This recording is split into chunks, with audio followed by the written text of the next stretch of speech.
Good afternoon everyone. आज का तारीख है 14 सितंबर 2023। सो आज की इस वीडियो में हम लोग डिस्कस करेंगे कि असल में सेबी है क्या। ओके, तो आफ्टर ऑल बहुत सारे जो भी हमें न्यूज़ेस मिलते हैं कहीं ना कहीं सेबी द्वारा ही मिलता है, और जो भी नए ट्रेडिंग शुरू करते हैं वो लोग सेबी के बारे में जानने की कोशिश नहीं करते हैं, क्योंकि हम लोग कहीं ना कहीं डायरेक्ट चार्ट्स को फाइंड आउट करने की कोशिश करते हैं कि चार्ट्स में कहीं ना कहीं हमें आंसर मिल जाए या फिर पैसा बनाने का कोई टेक्निक मिल जाए। हम लोग बाहर की दुनिया को फॉलो या फिर पढ़ने की कोशिश ही नहीं करते हैं, इसलिए कहीं ना कहीं हम लोग थोड़ा सा नॉलेज से थोड़ा सा नीचे ही हैं। आज की इस वीडियो में हम लोग सेबी के बारे में बात करेंगे, तो चलिए स्टार्ट करते हैं इस वीडियो को। सेबी, इसका अगर हम लोग फुल फॉर्म की बात करें तो securities and exchange board of India, ये एक रेगुलेटरी ऑथोरिटी है।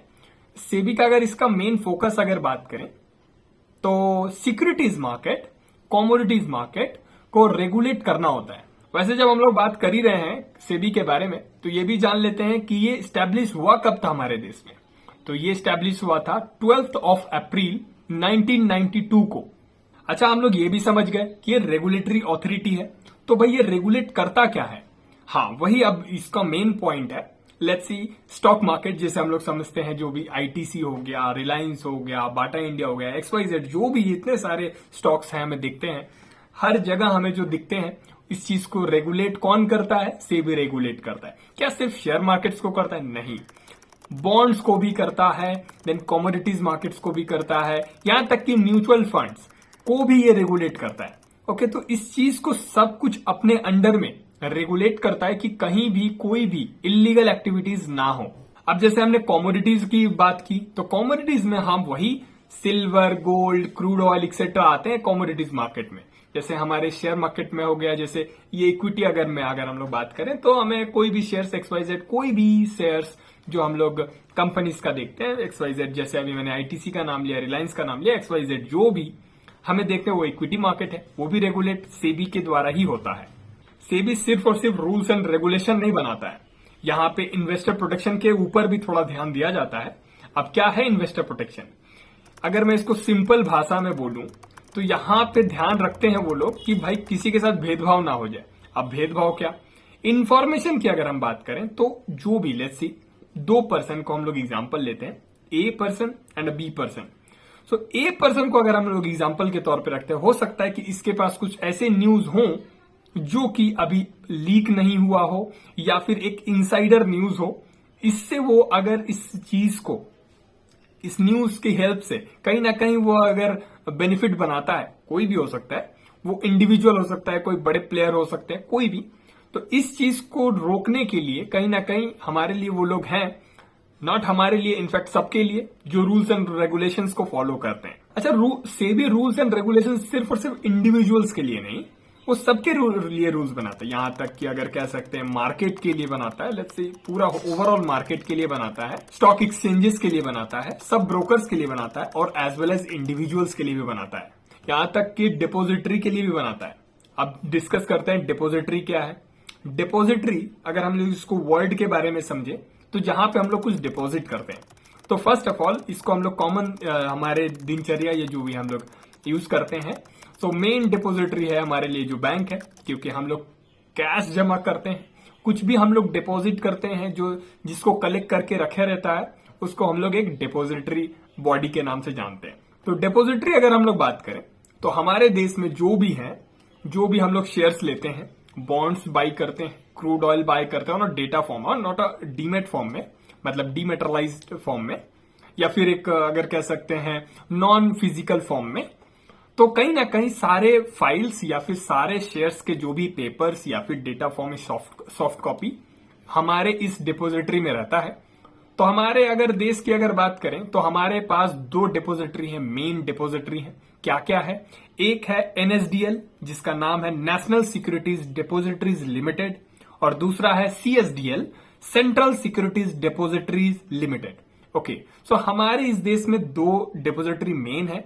ओके, सो यहां पे कहीं ना कहीं हम लोग डिपॉजिट करते हैं सारे शेयर्स, बॉन्ड्स एंड एक्सेट्रा, जो भी हम लोग बाय करते हैं, यहां तक कि कमोडिटीज के जो भी हमारे कॉन्ट्रैक्ट्स होते हैं। ओके, सो यहीं पे हमारे सारे डेटा फॉर्म में ये लोग स्टोर करते हैं। अब हो गया बहुत सारी रूल्स की बातें, तो क्या सिर्फ और सिर्फ रूल्स ही बनाता रहता है सेबी? ऐसा नहीं है। अगर मान लेते हैं कुछ उसको गतिविधि दिखता है या फिर कुछ गलत या फिर कोई भी इलीगल प्रैक्टिसेस होते हैं, तो कहीं ना कहीं वो इन्वेस्टिगेशन करा सकता है।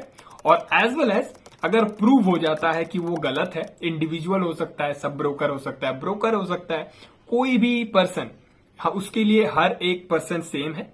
तो कोई भी अगर गलती करता है, जैसे इनसाइडर ट्रेडिंग हो सकता है, एग्जांपल के तौर पे मैं बता रहा हूं, कोई भी इनसाइडर ट्रेडिंग या फिर कोई भी इलीगल प्रैक्टिसेस करता है, मैनिपुलेट करता है मार्केट को, तो कहीं ना कहीं इन्वेस्टिगेशन के द्वारा अगर वो फाइंड आउट कर लेता है तो उसको heavy penalties as well as trading ban भी लगाते हैं सेबी के द्वारा। और ऐसे कई सारे एग्जांपल्स हैं हमारे देश में, अगर मुझे डेफिनेटली अगर मिलेगा तो मैं इसको अटैच कर दूंगा कि कई सारे प्लेयर्स या फिर कई सारे अगर बड़े प्लेयर हो गए या फिर छोटे रिटेल ट्रेडर्स जो भी मैनिपुलेट करने की कोशिश किए हैं, उनको कहीं ना कहीं हैवी पेनल्टी अगर फाइंड आउट हो जाता है तो heavy penalties as well as trading ban भी देखने को मिलता है।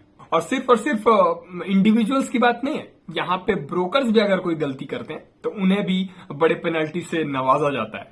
सो अब चलते थोड़ा हटके कि भाई मार्केट में सिर्फ और सिर्फ क्या रेगुलेशन हो गया, रूल्स एंड रेगुलेशन कर लिया, चलो ठीक है। अगर उसने कुछ फाइंड आउट किया तो वो इन्वेस्टिगेशन करा के पेनल्टीज या फिर ट्रेडिंग बैन लगा सकता है, ठीक है। तो अब थोड़ा अच्छाई भी बताओ, सिर्फ बुराइयां बता रहे हो, नहीं थोड़ा अच्छाई भी बताते हैं। इन्वेस्टर के लिए है कुछ इन्वेस्टर एडुकेशन, ये इसका आए दिन इसका कोई भी जैसे नॉर्मल प्रोग्राम्स कराते रहते हैं।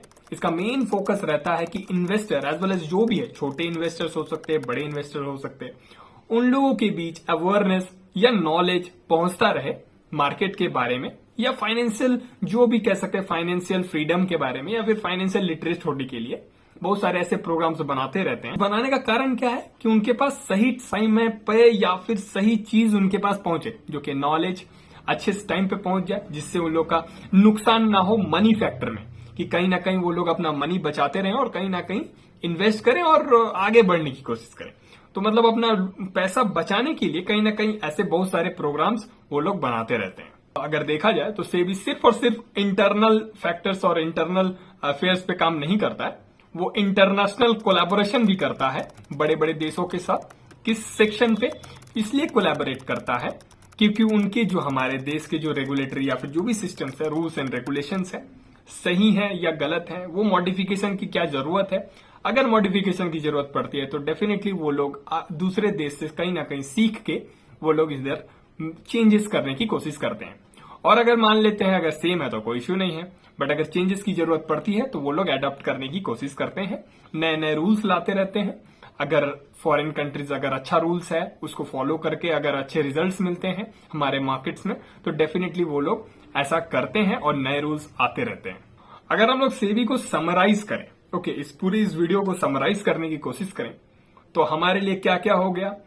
सो कहीं ना कहीं इन्वेस्टर को ये प्रोटेक्ट करता है, रूल्स एंड रेगुलेशन को फॉलो कराने के लिए कोशिश करता है, हमेशा फाइंड आउट करता है कि रूल्स एंड रेगुलेशन फॉलो हो रहे हो या फिर कोई भी इलीगल प्रैक्टिसेस ना हो रहे हो हमारे पूरे इस फाइनेंशियल मार्केट में। वो जो भी कमोडिटी सेक्शन हो सकता है, इक्विटी सेक्शन हो सकता है, कोई भी, ओके। सो हर जगह उसका नजर रहता है कि गलत कुछ प्रैक्टिसेस ना हो। कोई भी इन्वेस्टर मतलब गलती से, नॉट इन अ गलती मतलब अपने गलती से, मतलब कुछ ऐसे बाहर के कुछ इलीगल एक्टिविटीज से कहीं ना कहीं उन्हें लॉसेस ना हो, इसके लिए कहीं ना कहीं वो लोग ध्यान रखते हैं। इंटरनेशनल वो लोग से भी देखते रहते हैं अपने को मॉडिफाई करने के लिए, हमेशा आए दिन वो लोग कोलैबोरेट, नॉट आए दिन, कोलैबोरेट करते रहते हैं बड़े बड़े देश के साथ कि उनके कोई भी रूल्स एंड रेगुलेशन में जरूरत पड़े तो लोग करते हैं, और ऐसे ही उन लोग का काम चलता है। सो मुद्दा आ जाता है कि क्या सिर्फ सेबी ही बचाने का काम करेगा हमें? The answer is no. हम चाहेंगे कि हम लोग खुद हम जिम्मेदारी लें, खुद हम लोग थोड़ा नॉलेज लें कि कैसे अपने पैसे को बचा पाएंगे। पहले बचाना सीखते हैं, पहले उसके बाद जाके इन्वेस्ट करके उसको मल्टीप्लाई करना सीखेंगे। पहले बचाना जरूरी है इस मार्केट में, क्योंकि सेबी भी कहीं ना कहीं हेल्प कर रहा है हमें बचाने के लिए, कहीं ना कहीं इलीगल एक्टिविटीज को ना हो या फिर दूर ऐसे कुछ भी चीज ना हो जो कि हमें कोई ना कहीं लॉसेस देखने को मिले। तो इसलिए हम लोग कहेंगे अपने लॉसेस को थोड़ा रिड्यूस करो। मैं अपने टेक्निकल की अगर बात करूं तो हमेशा हर वीडियो में कहता हूं अपने लॉसेस को थोड़ा रिड्यूस करो, एंड डेफिनेटली लॉन्ग रन के लिए सोचो, आज या कल या परसों के लिए नहीं, थोड़ा लंबा सोचो और ट्रेडिंग कर या फिर लर्निंग सीखते चलो। हम लोग सीखते चलेंगे और कहीं ना कहीं ग्रोथ करते चलेंगे। अगर ये वीडियो पसंद आया तो यार लाइक करना, शेयर करना, सब्सक्राइब करना। शेयर उन लोगों के साथ करना जो कि कुछ सीखना चाहते हैं, वो फाइनेंशियल मार्केट हो सकता है या फिर कुछ भी अपने लाइफ में वैल्यू ऐड करना चाहते हैं, उन लोगों के साथ शेयर कर सकते हो। तो बस आज के लिए इतना ही। Tata, good night.